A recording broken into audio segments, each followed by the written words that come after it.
دوسرا باب۔ سو آسمان اور زمین اور ان کے کل لشکر کا بنانا ختم ہوا، اور خدا نے اپنے کام کو جسے وہ کرتا تھا 7ویں دن ختم کیا، اور اپنے سارے کام سے جسے وہ کر رہا تھا 7ویں دن فارغ ہوا۔ اور خدا نے 7ویں دن کو برکت دی اور اسے مقدس ٹھہرایا، کیونکہ اس میں خدا ساری کائنات سے جسے اس نے پیدا کیا اور بنایا فارغ ہوا۔ باغ عدن۔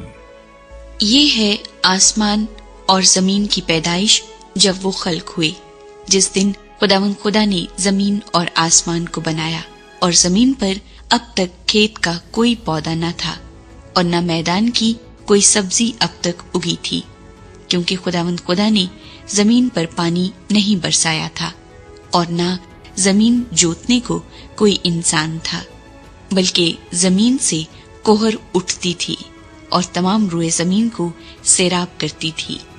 اور خدا نے زمین کی مٹی سے انسان کو بنایا، اور اس کے نتنوں میں زندگی کا دم پھونکا، تو انسان جیتی جان ہوا۔ اور خدا نے مشرق کی طرف عدن میں ایک باغ لگایا، اور انسان کو جسے اس نے بنایا تھا وہاں رکھا۔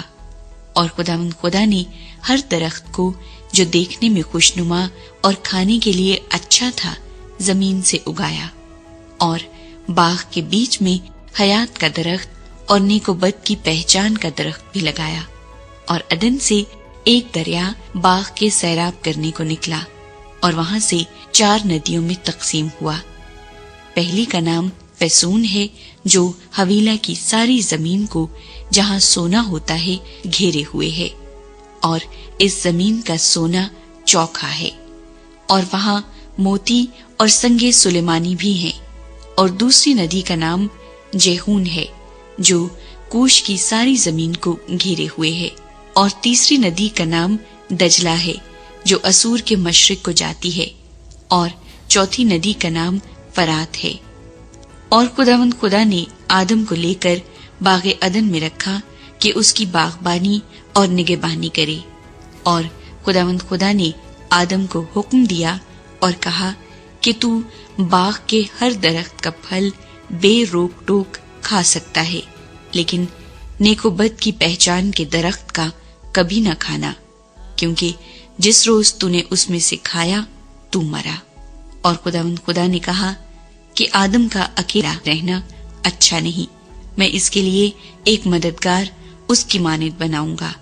اور خدا نے کل دشتی جانور اور ہوا کے کل پرندے مٹی سے بنائے، اور ان کو آدم کے پاس لایا کہ دیکھے کہ وہ ان کے کیا نام رکھتا ہے۔